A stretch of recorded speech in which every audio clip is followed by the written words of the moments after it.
Defense Forces and studied it at Hebrew University in Jerusalem and the Weizmann Institute of Computer Science.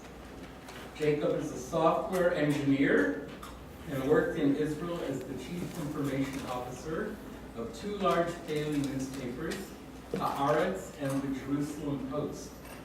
In the early 1990s, he was one of the first in the world to turn the Jerusalem Post into a daily online newspaper, one of the first 7 newspapers in the world to be online.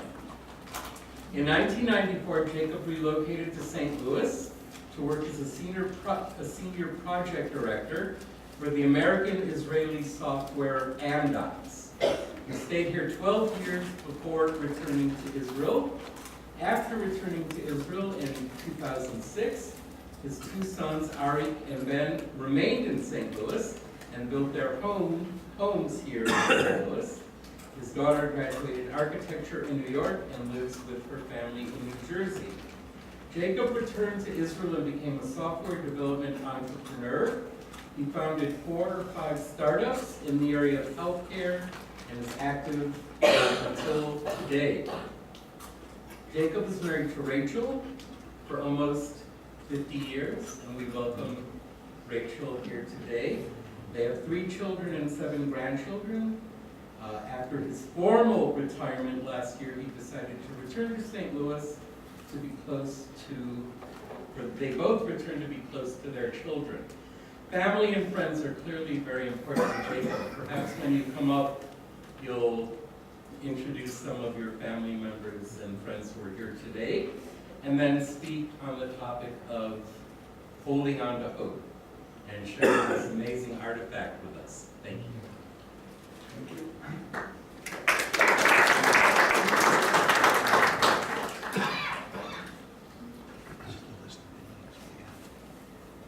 Dan. Okay, let me join Dan and He's gonna- the previous speakers with the presentation. Yeah, ask him. To all of you. I'm very excited to be here and thank you for coming and listening to the story I'm about to tell you. Just one small remark. This is my first time doing this presentation in English. So I'm very, very excited. Please excuse me if I'm running into any English mistakes or things like this. If I feel that I cannot continue in English, I'll do it in Hebrew and I'll find someone here. If you don't mind, you'll have more freedom of movement if I give you this. Sure. So try that out. Can you hear me? Better? Yes. So, as Dan requested, I would like to introduce some of my family here. I have Rachel, my wife, here, my son Arik and his wife Cynthia Watler, that happens to work at Federation. We're very, very, very proud of her and very happy to have her in our family. I have my very good friends Yoram and Yafa Han here, and Julie Frankel, of course, and Jeff Robert out in the last row there, sitting very quietly listening to this story. So what I want to tell you today is a story about an autograph book that was manually made at the Grossarnik concentration camp for my mother by her fellow prisoners. I call this presentation, Do Not Lose Hope. And this sentence, Do Not Lose Hope, will be clear to you why I called it in very few slides to come. So this autograph that we will see here today were dedications of prisoners that from 3 different concentration camps that were wrote to my mother in all the 3 different concentration camps that she was deployed by the Nazis. And this book actually became a very precious document to Jewish prisoners about their life in those camps, about the life in camps at all. So before I go into the book itself, just a little history of my family. This is my mom. Her name is Friedel Gutmann. She was born in 1916 in a very small town called König City in Germany. It's now Poland, part of the Katowice city, suburb of Katowice city by the name of Chajów. And she was one of Louis and Clara Gutmann's 9 children. My grandfather and grandmother from Germany.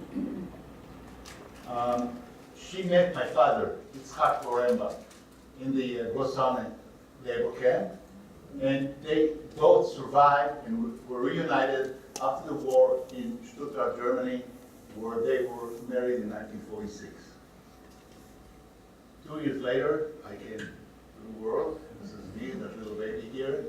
And after I was born, my parents decided to make Aliyah, to go to Eretz Israel, following her 3 surviving siblings from the family, out of the 9 children and her parents. So now we come to the cover page of that autograph book. This is actually the front photograph of this book, which was made from different materials that the prisoners were able to obtain in the camp. The pages were made from unprocessed paper. They took all different types of things that they found on earth, like potato skins, dried rice, and they reprocessed it into pages that were binded into a book. That the cover made was also made from wood and tin. You can see up in the wood and tin, handmade and decorated with the Star of David on the left side and with the inscriptions of RAB, which I'll explain to you in a minute what it is. RAB Lager, Grossane in 1942. This is when that concentration camp was built. The memories and the farewell messages were written in the book in 4 different languages from different places that people were brought into this camp. They were written in Polish, in German, in Dutch, and in Hebrew. And actually, if you read those inscriptions there in the book, you can reveal the state and the mind of those prisoners, their personal feelings, how they feel in being captured, their hopes, and their fears living under the Nazi regime in those camps. For some of them, as we will see later, for some of them, the inscriptions in this album is actually the last written record of their words. So my mother accompanied this book with her anywhere that she goes. When she was transferred to Gross Mastermitz, a different camp, and then to the camp of Freiburg, she carried this with her, risking her life, because if the Nazi would have found this book or would have caught her holding this book, she could not be survived. When she was liberated, she preserved this book and through all the years and never told it to anyone. We, as children, me and my sister at home, we never knew about this book. We didn't know a word of it, nothing. Only when she was 80 years old, she took the book out from the closet where she hid it and handed it to her youngest grandson, Ben Poremba. He also lives here in St. Louis. He's not with us, unfortunately. And she handed this book to him. This was a real surprise for us. But the pages, when we started looking at the pages were very, very, began to yellow and to crumble.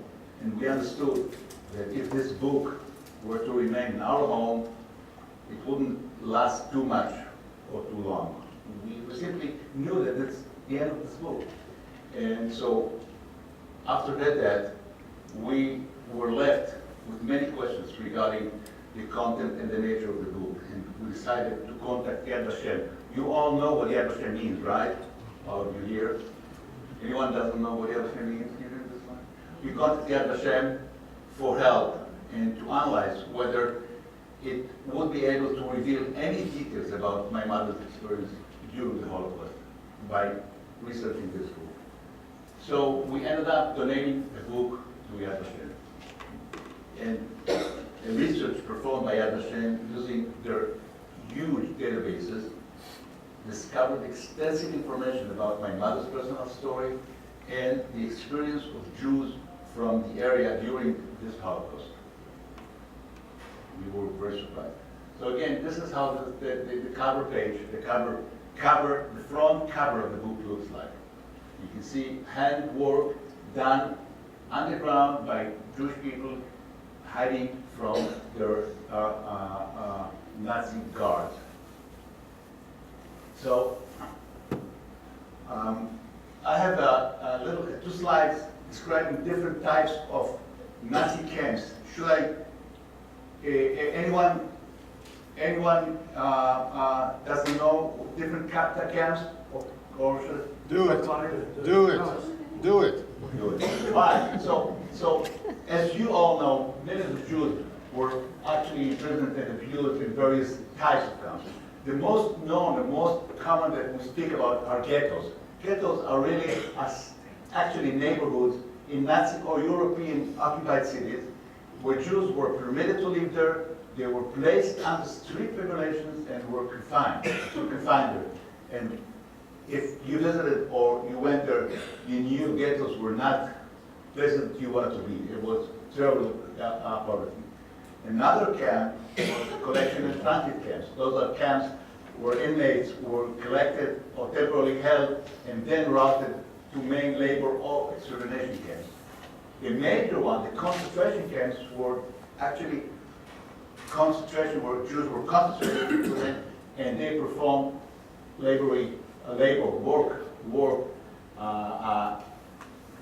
unpaid hard physical slavery labor for factories or establishments that produced goods for the German war effort.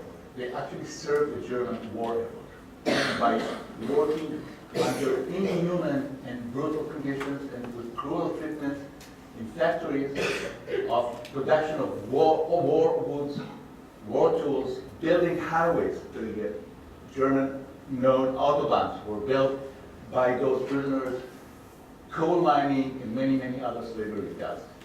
Wasn't very pleasant. Although none of those categories are independent, many people were actually lost their life in those camps.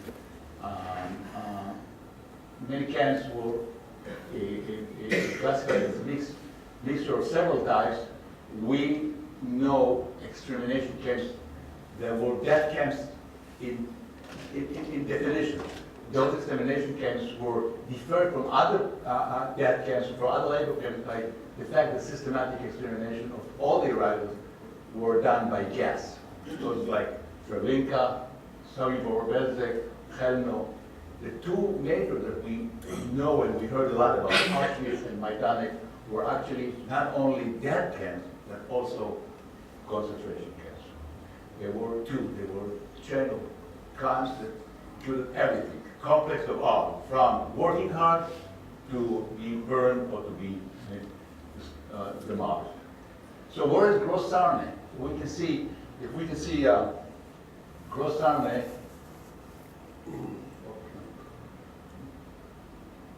Gross Sarne is in the what is called the Upper Silesia area between Poland and Germany. On the southern part is the Republic of Czechia, the Republic of Czech and Slovakia. And actually, Gross Sarne was one of 13 camps that were started to build from 1940 and on, and they were called RAB.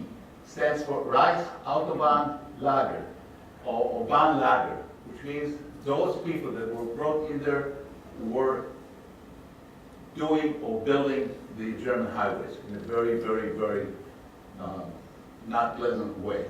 So there were 13 of them. You can see Gross Sarne, Gettesdorf, Brande, and so on and so forth. And actually, if you take a look, it was very close to the Auschwitz camp in the same area. Gross Sarne was not far from the Katowice city, and Auschwitz is not far from Krakow. So they were very close, and this was actually Silesia, which was the iron steel center of Europe, of Eastern Europe, became also the center of murdering of millions of people. This is the camp as it was taken right after liberation, one of the barracks that the people were sitting there. And so now we come to the content of the pages itself. You can see this is the first page.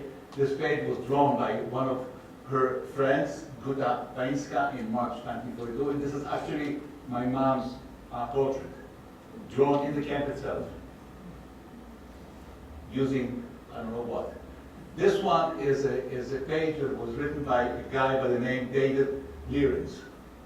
David Lierens wrote this. I stayed here only for a very short time. My single and simple request from you is that you will remember me, never forget me. And he wrote this line, he wrote the whole thing in Dutch, but the only line that he wrote in English was that you will remember it. David Lierens was from Amsterdam. He was a businessman in Amsterdam. He brought in, after his business and his property was confiscated, and 3 months after he wrote this memoir in the book, he was actually murdered in the camp. So this was his last book. This one is a page that was written by a guy named Samek Browner. He wrote it in Polish, and what he wrote in this one is the following. He wrote poetry, clench your fist, burn your teeth, walk under the wings that is hitting you in the face, march to the sound of music like true fighters, like real soldiers, That is straight path of the lonely. Samek Browner, and I was lucky to know him after the war. He survived the Shoah. He rebuilt his life in New Jersey, here in the United States, and he was in a very close contact with my mother until his last day of his life. And here, some strange letters in Hebrew. Look, if someone that knows Hebrew, that reads Hebrew, can understand, can see the beautiful of those letters written here. It's unbelievable. It's unbelievable. And what's written here, השירות האלו יהיו לאות למשמרת ולמזכרת, done in the camp in 1942, and in English means, will those lines be as a sign of guardianship and memento? So short and so strong. Right. My mother's little brother was brought to the same camp a few months after she arrived there. This is him on the right side of him. And he wrote to her the following: one who has never eaten his bread at faraway place, one who has never sat on his bed at night filled with grief, he does not know you, heavenly Frost. And he signed it, you brother Emmanuel from block 13. And this is how he wrote it. This was his handwriting when he came to the first camp as a young boy. You can see down here the name Emmanuel, von dein Bruder Emmanuel, from your brother Emmanuel, written in March 1942.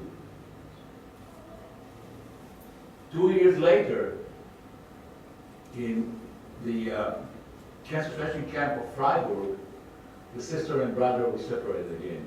And he wrote again. In the same book, he wrote again. And he wrote, this time, a longer memoir.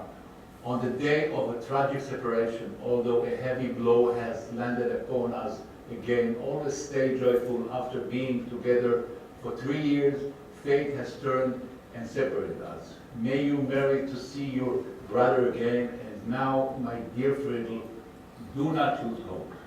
Remember the name of the presentation, do not lose hope. You're right, do not lose hope. Please continue hoping that we will meet again. Never forget your brother, just as you forever preserve the memory of our parents. Their parents were sent to Auschwitz, and they were murdered in Auschwitz. And they never met their parents again.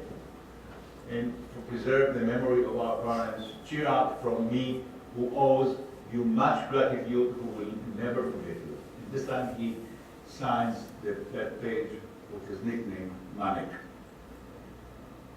And actually, this is how this page looks like. You see the handwriting is a little different already after 2 years of very hard working, and he signed it underneath on the right bottom hand side, Manek. And actually, the hope of the sister and brother to see each other came to reality. they were reunited after the war in Germany, and they both, with my father and two other sisters that survived, made Aliyah, went to Israel, and rebuilt their life, and never separated again. My two aunts, my auntie and my mother in the middle. Another memoir in the book, you can see, written by Rosa Danziger. If you want to live a happy life, consider the happiness of others, because all the happiness that we give comes straight back to our hearts. Memory of our days together in Rosarne. Those, you can see, this one is a very strong one, done by the same friend that did the portrait drawing. She here writes her wording to my mom, and she draws a fence, hands given away, moon of hopes watching on the fence, and a broken heart in the right side. They did everything that they could to preserve and to hold in to hopes and to remain human being. This is, I think, this is what kept them alive in that hard working. And I think that, a lot of people say, prisoners could have done more fighting the Nazis. They did a lot, and they were really heroes. This one, for instance, in Polish, with a bird and a little tree hanging in. Or this one, look at the handwriting in German, August 1942. Here those four, we can see here, 1942, in different languages, in German, in Polish, in Dutch upstairs, from France. And this is another one in Hebrew. This is the one sentence in Hebrew. If someone reads Hebrew, Al tiyeh birkat hediot kal benecha. Don't think that one sentence is not enough to remember me. This is something that is so strong. He didn't say a whole lot, but he said, remember me. This guy did not survive the Holocaust.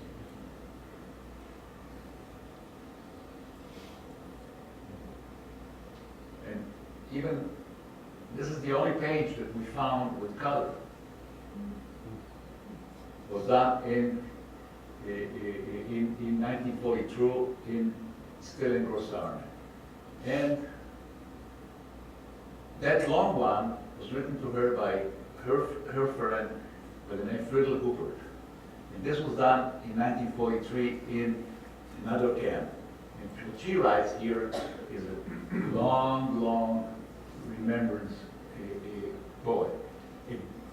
Be strong, my heart will cope silently, she writes. A deep sadness clutches my soul. Remember, God wants this. He binds and frees, and even if his hand has struck you mightily, he will not place more on your shoulder than you can bear. He knows what is best for you. He knows, only he knows that you are suffering. So carry your pain with strength in the camp. For what benefit is there in crying? Be strong. Halt the flow of your tears. The tears just accompany your pain to the fire of blazing grief. If you drop one tear after another, and if you cry year after year, the day will still come when you will see that everything was for a blessing. Keepsake from your friend in the camp.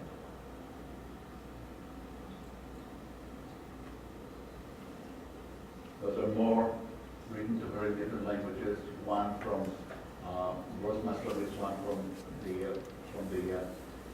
camp in 1943. And this one was done few months before the death walk from Grossarne to when they escaped from the camp, when the Nazis escaped from the camp, and they took with them the Jewish prisoners that they did in Auschwitz and in different places. This was done in 1944 by that guy in Polish. You can see from where he takes this imagination to write such a thing during the war after so many years of suffering. And this is the end of the book, the binded pages. You can see a little flower grown. You see the page, yellow, crumbled, almost gone. This is, Yad Vashem did a very good work in this, surviving and reviving the whole book.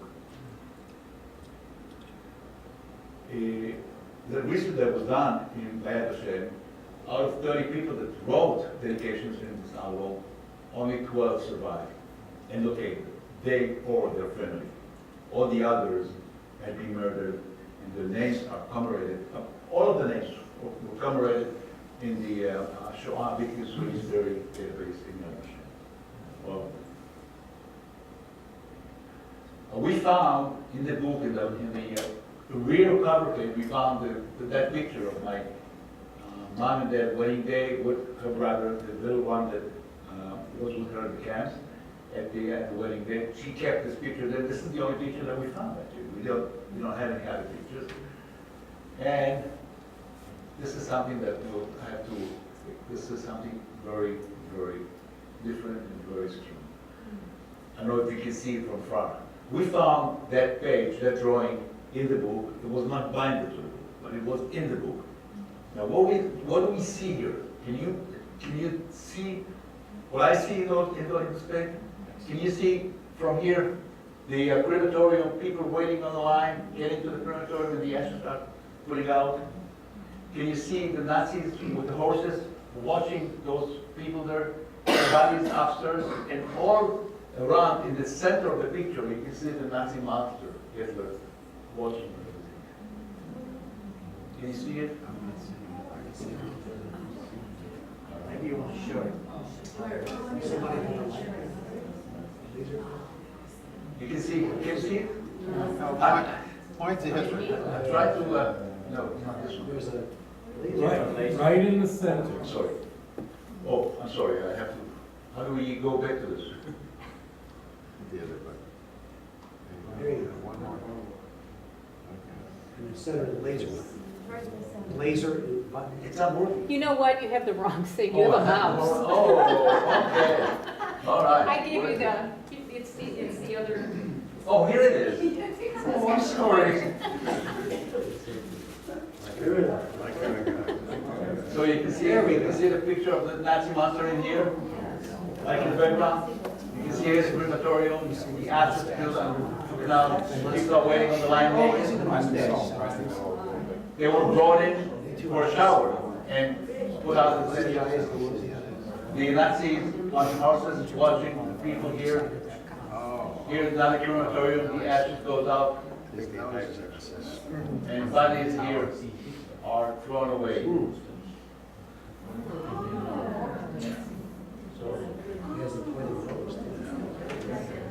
Now you see it, huh? Right here. Now, this drawing is an unknown artist. We don't know who it is. Yad Vashem could not find who this artist is. It wasn't a book, was not published. We don't know if this was done during the Holocaust, after the Holocaust. We don't know, we just had it. It was in a very, very bad condition, very bad condition. So I hope that Yad Vashem will be able to revive it. They're doing very, very, they're working very hard on reviving it and having it. Liberation came. 1945, people were liberated. And after the war, the American Army, the American and the other army military command decided to start documenting details of survivors and non-survivors. I think this was the very first, before Yad Vashem came in, before the other institutions came in, they decided to start documenting. And they started actually a collection project. They started a collection project to record individuals' name within the camps, consisting administrative records, consisting reports, correspondence, and names. I know if you all know that the Nazis were very, very organized, and they had names of every single person that they brought into the camps and killed or did whatever it would be. My mother was liberated from the camp. she was a former law student, so she was picked up by the Americans, and she was brought down to southern part of Germany, to Stuttgart, and she took part in this project. She worked for this. My father was deeply in love with her, we know that, he told us that. And he followed her to Stuttgart and started, trying to be with her. He finally got married. He found a place in a DP camp in Stuttgart, DP camp, this place, person camp that was built for kind of refugee camps. And he started working, volunteering for what is known today as UNRWA, United Nations Relief and Rehabilitation Administration. You can see him down here giving bread to people in the camp. And finally got married, and then, of course, came to Israel. This book, actually, visitors that are coming to Yad Vashem can view the original book that is presented in the public in the central part of Yad Vashem, the Yad Vashem Museum today. We are very happy that we were able to. This is my mother a few days before she passed away in 2007. Thank you.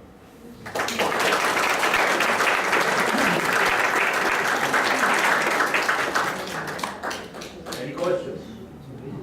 Was there anything in the book that indicated why the people were being suffering the way they were? In other words, nothing was ever said about blaming anyone for their suffering. Very good question. Can you explain that? Yeah, I think it's a very good question. This is something that people are continue talking about. The people in the camp, they were prisoners, they wrote only positive, they tried to hang in positive ways to cheer up each other. You couldn't see even a single negative thing, negative word, not complaining of why they were brought in, not anything against anyone, just trying to cheer and to bring up hopes to each other. This is how they were able to survive the hard work.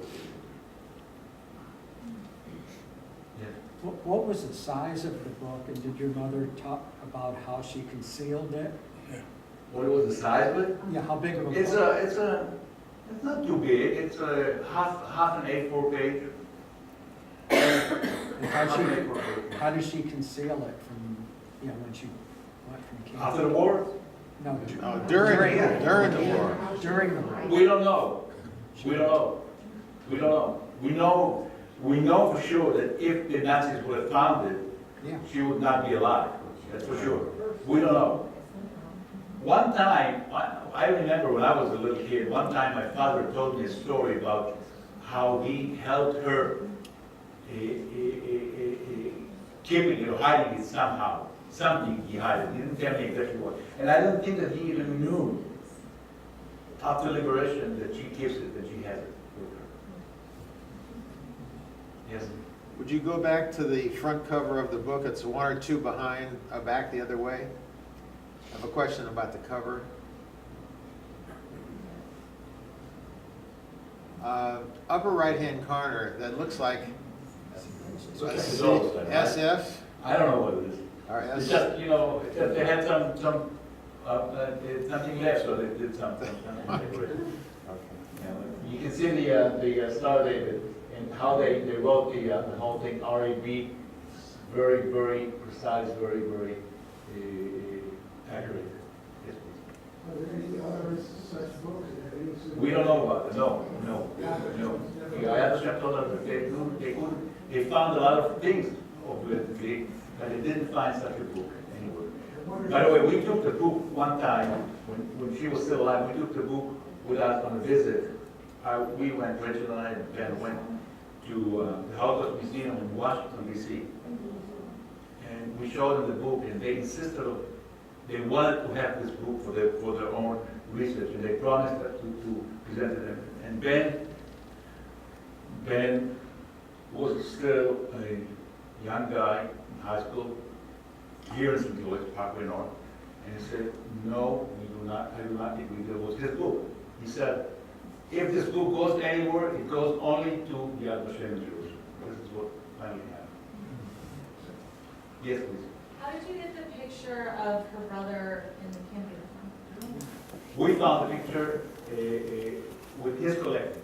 I don't know how we found it, but we found actually his picture and one of his relatives' pictures in the And then was it your mother, like solely who made the pages in the book, or do you think friends helped her? What is it? Was it just your mother who made the pages and did all the crafting, or? Well, they made, the prisoners prepared the book, and the book was like given from one to the other to write down those dedications and everything. She didn't write in the book anything. She just held it. They wrote it for her. But so did she make the pages? She did not. Her friends, her prisoners, inmates made it. Made the pages. Yes. Did you ever ask her if hers was the only book, or did the other prisoners also have books and individuals signed in different people's books? We don't know if either had Why, books. if not, why was she chosen to have the only book? Why? We don't know about any other books. We don't think there were other books. And she was chosen then, asking, by the way, the same question. One of the first time that we met. I don't know why. I know my mother. I knew her very good. She was a very, very attractive woman. She was a very assertive woman. She was a very strong kind of leader woman. And I think that she was picked up by her fellow prisoners only because of those things. Yes, please. Yeah, can you talk more about how it was, so many years went by, the book was hidden, and how the reaction was when it came out, and why was it hidden that long? And also, I think the book really represents resistance. You know, we do a lot of concepts as docents on tours, but this is a great example of resistance, you know, spiritual type, you know. So, when my mother was 80 years or something old, and she showed the book to Ben, she brought it up to Ben, we tried to find out. We asked her, why didn't you tell us before? Why did you hide the book? And she simply didn't answer. We don't know what made her hiding the book and not showing it to anyone. We just know in my home, where I grew up with Holocaust survivors, we didn't speak a whole lot about the past. We didn't speak a whole lot about them. We didn't know. Everything that I know now was actually, I learned it from in my own way, not from them. And she didn't say, I don't want to tell you. She didn't say nothing. She simply didn't answer. And what drove her to give it to Ben, I think she felt that she's coming to the end of her life, and we will probably find it, and we will not know what to do. So she decided to give it away, and she picked up her youngest son, Ari, is sitting here behind us. He was in Israel with her when she did it. We were already here, and he was in the Israeli army at that time. And she said, "No, I'm going to give it to my youngest son." That's what she did. Yes. I'm amazed at the amount of secrecy that had to be carried out here. When, as far as I know, most men and women's barracks were separated. Right. Some of those pages are men's pages, some are women's pages. How they smuggled them from here to there and how they wrote them and added them, it's mind-boggling. And when we talk about resistance and planning and using their brains to survive, this sort of sums it all up. Right. You know, it's really a good question. I mean, the barracks were separated, the camps were separated. There were different sections for women, different sections for men. And even though they were able to talk to each other behind the fences, when they were taken out to work and things like this. So this is, I guess, this is how they were able to write in the book. Okay, so a couple of things. This is Ari, by the way. Ari Poremba.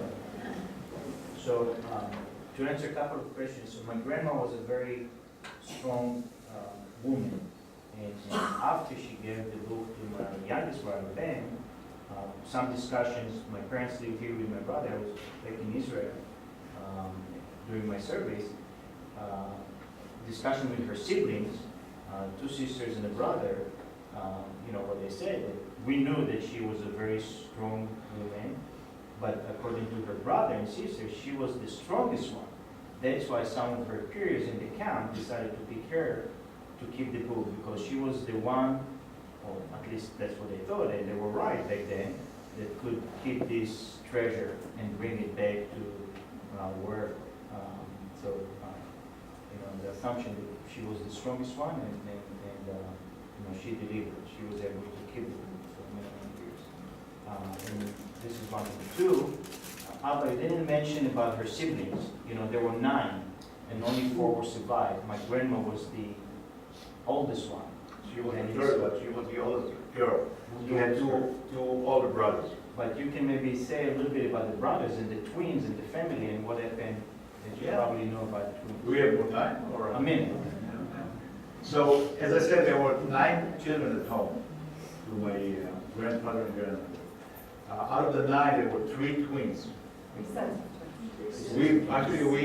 One of my cousins wrote the Guinness register and said, you know, we think that we have to be in the Guinness record because we were 3 capital twins out of 9 children.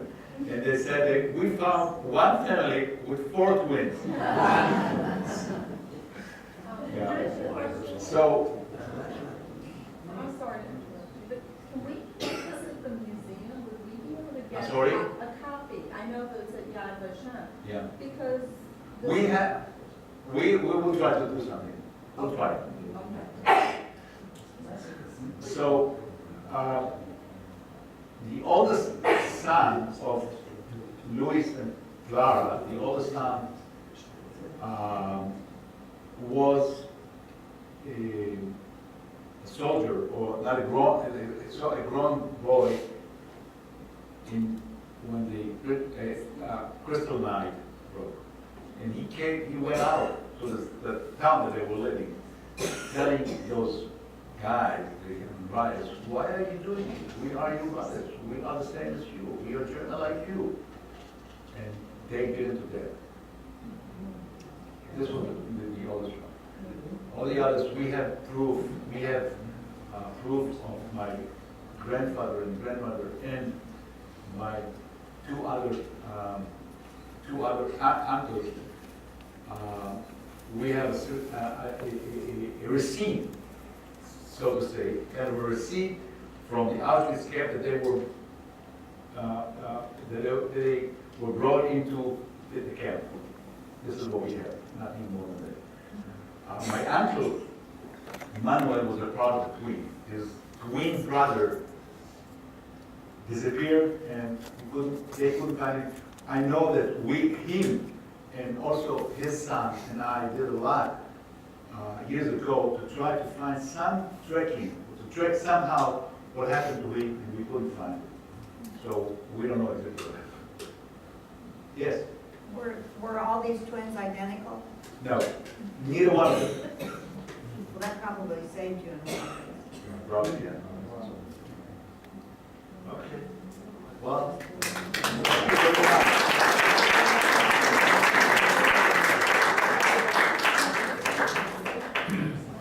Thank you so much.